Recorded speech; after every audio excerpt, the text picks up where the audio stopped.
для варки ткани, чтобы сделать такое украшение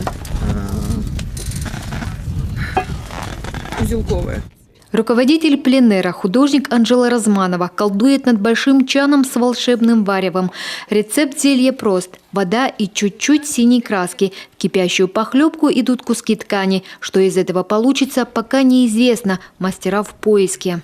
Качество на круге, наподобие половиков деревенских. Ну, тоже что-то более современное. Здесь макраме. Нити – центральная тема седьмой клюквы. Текстиль как носитель информации. Часть культуры, рассуждает Разманова. Богатый материал художники собрали в экспедиционной части пленэра по Сыктывдинскому району. Снимки деревенских ковров, вышитых вещей, ришелье. Ведь Коми-дом всегда был такой, он как бы суровый внешне, то есть нет никаких наличников, все очень такая четкая форма, да.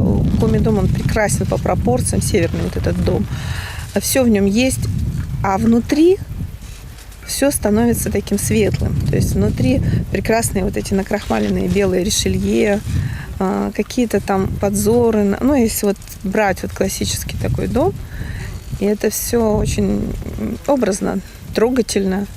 Как украшены фотографии, как сохранены рамки. У каждого своя работа. Одни рисуют, другие ткачеством занимаются. А вот художник Сергей Разманов смастерил коми-сигудек из подручных материалов. Кстати, подобные музыкальные инструменты, как оказалось, были у многих народов. Чем отличается коми от всех этих инструментов? Тем, что коми использовали вместо резонатора железную банку из-под патронов, которая у них всегда была с собой в лесу. Нередко они ее просто простреливали, там несколько дырок из ружья, и она уже звучит. Вот. Это, конечно, как бы прототип, попытка сделать что-то похожее, пока мы находимся в поиске звука. Тут было вчера 2 струны, сегодня одну порвали. Еще в планах сделать пылян из дудника. И, скорее всего, все эти инструменты зазвучат на выставке пленэра в руках уже профессиональных музыкантов. Известная группа «Джаз-дуэт» уже не 1 год выезжает вместе с клюквой. Ребята тоже раскрывают новую тему, только в музыке. Каждый год вот на основе этого пленэра мы выпускаем какую-то музыкальную все равно задумку. То есть будет это там 10 минут, будет ли это там час. Вот, допустим, 4 года назад, когда пленэр проходил на даче писателей в Лемью, мы даже смогли записать целый диск с музыкальным материалом.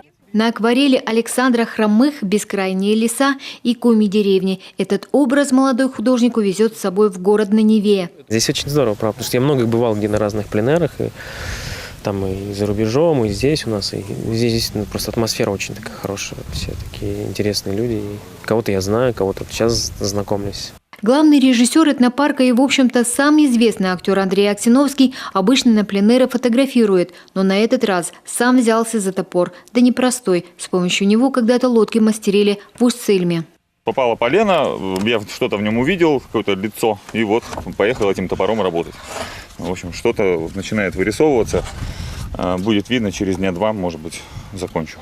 Возможно, его скульптура тоже будет частью огромной работы пленэра, которая отразит образ лета с его запахами, впечатлениями, тонкими нитями цветов. Новое творение седьмой клюквы люди смогут увидеть 9 августа в Центре культурных инициатив «Югор». Елена Кононова, Иван Богомолов, телеканал Юрган, Сыктывдинский район.